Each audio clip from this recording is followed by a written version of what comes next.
Olá pessoal, tudo bem? Aqui é o professor Jefferson Gibelato do canal Gibelato Explica. Estou aqui com o professor Tarcísio. Tudo bem, Gibelato? Tudo bem. Prazer te receber aqui na minha cidade, no meu lugar de trabalho.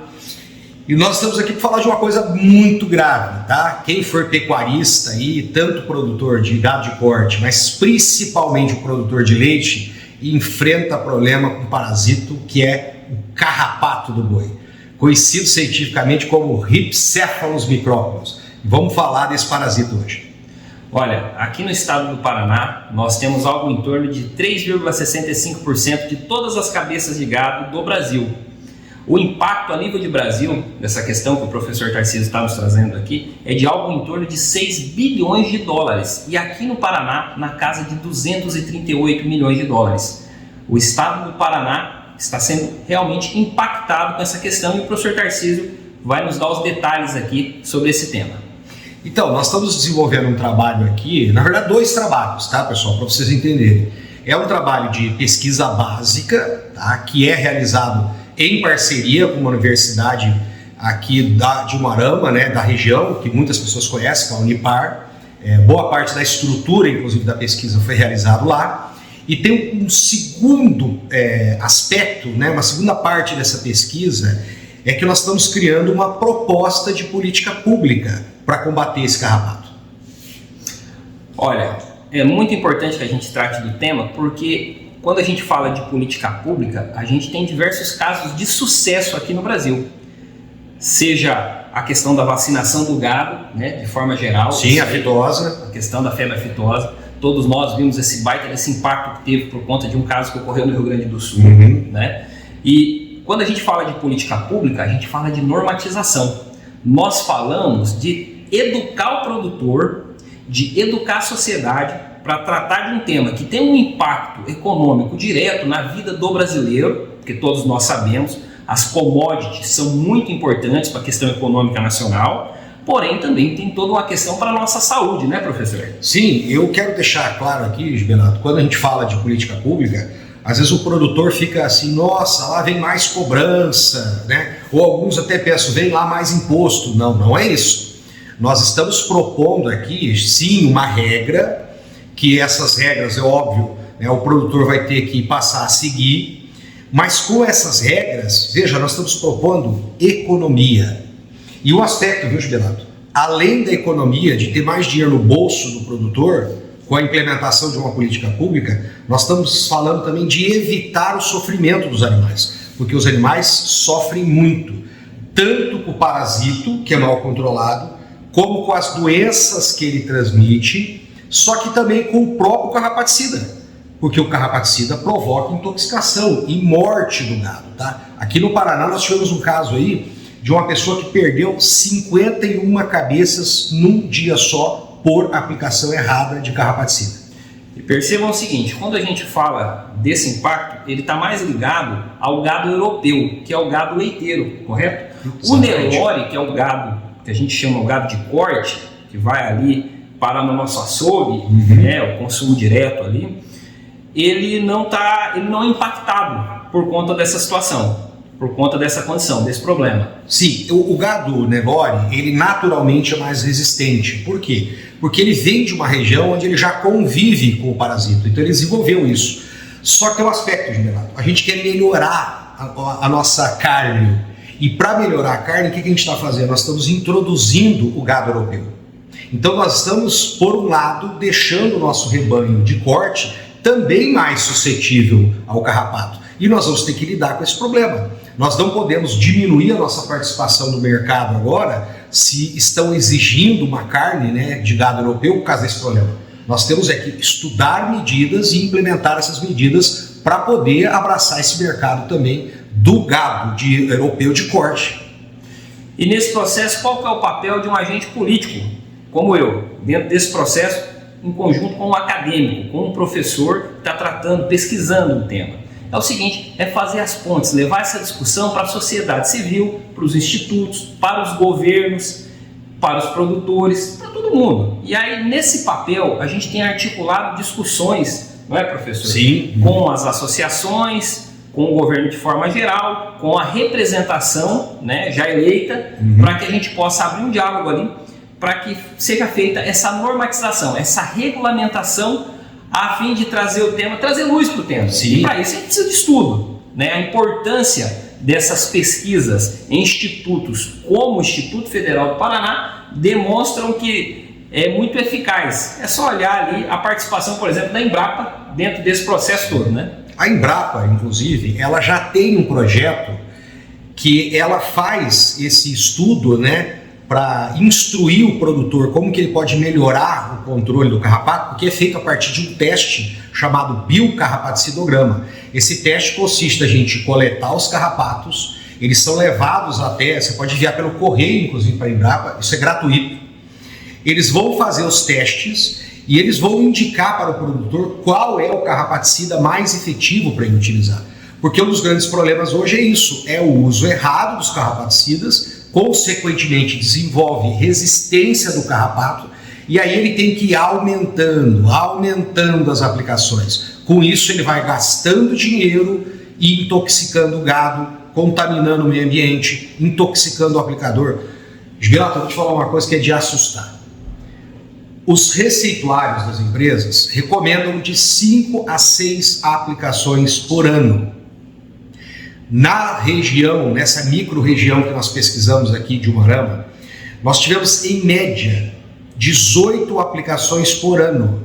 Ou seja, você está aplicando 3 vezes mais, você está envenenando o teu gado.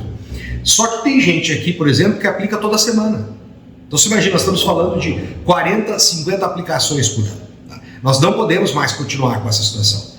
Então, a Embrapa, por exemplo, ela já tem esse programa. Você pode enviar o carrapato, eles fazem os testes e indicam para você. Só que é lógico, precisa ser aprimorado isso. A própria Embrapa precisa desse apoio. Então, a gente tem que desenvolver um sistema de rede entre os municípios, as suas secretarias, os governos do estado. O Paraná pode estar saindo na frente, né? Salvo o Rio Grande do Sul. Eu, particularmente, conheço outro projeto que tem, né, de combate específico no estado do carrapato. E também, lógico, a nível nacional. E talvez a Embrapa seja o órgão que possa coordenar isso, né, em parceria com as universidades. Veja, né, universidade, agentes políticos como o Gibelato, tá? Os seus representantes políticos, aí, os seus vereadores, os seus deputados, os seus governadores e a academia não são adversários. Nós somos parceiros para cuidar, né, do nosso gado, gente, para que tenhamos animais, né, saudáveis, animais que tenham, inclusive, né, assim, a sua dignidade respeitada, porque o animal vai ficar, é um animal para abate, nós vamos usar esse animal para nos alimentarmos, mas ele pelo menos vai ser bem criado, sem risco de doença, sem intoxicação e mais dinheiro no bolso do produtor. Mitiga o sofrimento do animal, como você disse. Com certeza. E tem um detalhe na conversa aqui que eu acho que quem viu o vídeo no início ali já ficou pensando, mas por que parasito e não parasita? Explica pra gente, por favor. Isso aí é interessante, né? Porque na verdade o parasita é de parasitar, é o verbo, né? Ele parasita o gado, né? Agora, o agente mesmo, que a gente pode até mostrar, alguns têm curiosidade de conhecer, né? São os famosos feijõezinhos aí que dá no gado, é o parasito, então é no masculino. É importante, para quem já conhece, já está no dia a dia, tudo bem, né? Para quem não está, é importante trazer essas informações. Eu queria que você falasse um pouquinho sobre essa questão da parceria com a Unipar aqui, como é que funcionou isso, como é que foi a questão da montagem do laboratório e mostrar um pouquinho também, mostrar, né, com exatidão aqui, mostrar em loco o parasito. Nós estamos aqui no laboratório do Instituto, tá, pessoal? Mas a maior parte de procedimentos é realizado no laboratório da Unipar. A Unipar é uma universidade privada, mas é uma universidade que oferece cursos de graduação, mestrado e doutorado. Tá? Aliás, uma excelente instituição.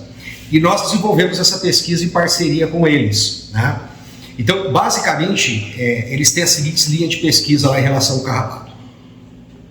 Primeiro, deixa eu explicar o tradicional biocarrapacidograma, como que ele é feito. Né? É um procedimento muito similar ao que é feito na Embrapa. Então, os parasitos são coletados do gado, tá? São levados para o laboratório, a gente seleciona esses parasitos. Quem que a gente seleciona? As fêmeas, que são as fêmeas engurgitadas, é conhecido o feijãozinho que está pendurado no gado. Aí limpo, né, esse parasito, ele é feito tratamento com os carrapaticidas e depois todas essas fêmeas são pesadas, elas são colocadas para fazer a postura dos ovos. Você tem uma ideia de quanto que uma fêmea libera de ovos? De 800 a 3.000 ovos. Se essa fêmea for viável, vai nascer ali, gente, em torno de 1.000, 2.000 carrapatos novos de cada fêmea. Então, a hora que você olha no gado ali, você está vendo assim, 70 fêmeas daquela que está visual, tem outras dezenas que estão começando a crescer. Aquelas 70 é porque elas vão cair nas próximas horas. Os próximos dias elas vão cair. 2, 3 dias elas vão cair. Cada uma daquelas vai estar depositando ali pelo menos uns 1.000 novos carrapatos que vão subir no gado de novo. Então você já tem ali uma população de 70.000 carrapatos. Tá? Então depois a gente pesa esses ovos, tá? Porque nós temos que quantificar também se o veneno diminui a postura de ovos. Tá? E depois a gente armazena esses ovos para eles eclodirem. E a gente conta, é isso mesmo, né? A gente conta os ovos que eclodiram. Tá? E, inclusive a Unipar está investindo agora, né? Foi feito no laboratório um investimento para a gente usar um sistema diferente da contagem por lupas como essa aqui. A gente está usando uma contagem agora com software de computador para deixar o processo mais rápido. Tá? E com isso, inclusive, essa tecnologia, essa metodologia pode ser transferido para outras instituições para que também o processo de fazer o biocarrapacidograma fique mais rápido. Mas não é só isso não, Gilberto. Tem mais. A universidade está pesquisando também produtos naturais. Nós temos algumas plantas, dos quais são extraídos, né, o extrato bruto e óleos essenciais, e são testados. Há plantas, né, que têm demonstrado, né, principalmente o pessoal da linha farmacêutica, que faz essa pesquisa, né, não é propriamente a pesquisa que eu faço, mas o pessoal da linha farmacêutica faz esse trabalho e estão identificando algumas plantas aqui, até da própria região mesmo, que tem um potencial. Aqui eu acompanhei, que eu fiquei impressionado com os resultados, é a paquira. Né? Pelo jeito a paquira, sim, tem possibilidade de desenvolver um produto natural no futuro. É uma planta brasileira ou não? Brasileira tem muito aqui nas plantas que se vê até mesmo em arborização urbana. Olha, nós temos ciência aí de que o agro hoje ele ocupa algo em torno de 351 milhões de hectares a nível de Brasil. Responde por 30% da economia nacional e com a tendência real de crescimento, porque as técnicas hoje desenvolvidas têm permitido cada vez mais um avanço, não só na utilização, na quantidade, aumentando o número de colheitas por ano. Por ano. Você tem plantas mais precoces. Produção muito mais rápida. E isso tem acontecido tanto com os animais quanto com as plantas. Tem nas duas pontas. Né? Posso falar sobre precocidade agora? Sim, claro, sim. Qual que é um dos grandes críticos que se faz ao agronegócio? O problema do clima, não é? Porque nós estamos colaborando com o aquecimento global. Peraí. Um dos principais gases é o metano, que é produzido pelo gado. Então, toda vez que você implementa uma política pública que você consegue encurtar o ciclo do gado, você consegue abater ele mais rápido, você está diminuindo a produção de metano, numa quantidade enorme, inclusive. Então, quando nós diminuímos o problema de um parasito como esse, e consequentemente você está deixando o gado mais saudável, ele vai economizar dias, você vai melhorando a genética, junto com isso você vai melhorando meses, né? Você vai começar a bater animais cada vez mais jovens e com isso você está diminuindo a emissão de metano, ou seja, nós estamos contribuindo também com o controle dos problemas climáticos.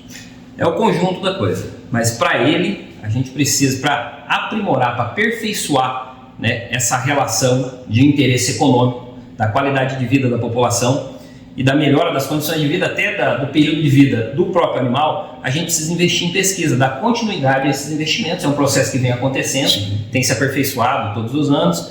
E para a gente finalizar aqui, professor, para a gente ir para os finalmente, você pode mostrar para o pessoal aqui? Com certeza.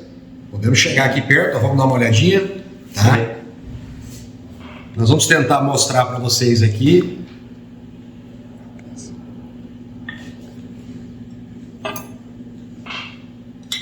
Vamos ver se a gente consegue aqui, tá, pessoal? Vamos ver se vocês conseguem dar uma olhadinha no parasita, senão a gente muda um pouquinho a filmagem também depois. Esse aqui são os famosos feijõezinhos, né? É a fêmea engurgitada, tá, pessoal? Tá aqui, ó. A gente fez uma coleta hoje, ó. Tá? Isso aqui, às vezes, você vai encontrar centenas no gado. Agora imagina um bicho desse tamanho, mas uma quantidade de centenas, você falou num bicho Pode só. ter centenas no gado. É muito sofrimento, né? Muito sofrimento. Gente, dá para evitar esse sofrimento, tá? Você tem um animal que, como a gente disse, aqui é um animal para abate, um animal para leite, mas ele vai ter uma vida muito mais confortável e, como eu disse, vai pôr mais dinheiro no seu bolso. O que a gente pede, então? Vamos juntar. Academia, às vezes a gente fica trabalhando, né, com... O pessoal brinca que a gente pesquisa a pata da formiga, né? Então, às vezes a gente pesquisa a pata do carrapato, mas o resultado prático na vida das pessoas da pesquisa é isso aqui, ó. A gente pode estar economizando milhões, né? Vamos imaginar que de uma cifra de 6 bi, vamos sonhar, né, uma política bem implementada, a gente conseguisse reduzir pelo menos 50% disso. É o dinheiro que fica, né? E não que não vai. Né? Sim, exatamente. E já fica o produtor. E muitas vezes esses defensivos são importados. São importados, grande parte. Né? É um dinheiro que sai do país quase que na sua totalidade. Exatamente. Causa mal para o animal, mal à saúde pública. Meio ambiente, uma questão econômica latente aí, porque é um impacto muito grande, né? A gente viu aí toda essa situação dessas discussões tarifárias e tudo mais. Qual é a nossa discussão de forma geral? A nossa preocupação, de forma geral, melhorar os aspectos econômicos e as nossas condições de competitividade. E o Paraná é um player importantíssimo, é o supermercado do mundo. É muito importante que o nosso estado sempre saia na frente e eu acredito que com professores como Tarcísio e tantos outros professores que a gente tem aqui no nosso estado que honram a função de docente, tá? Nós vamos conseguir isso sim, tá bom? Obrigado, professor, pelo teu tempo. E eu que agradeço essa parceria aí por ajudar a divulgar esse trabalho. Vamos sim. Um abraço.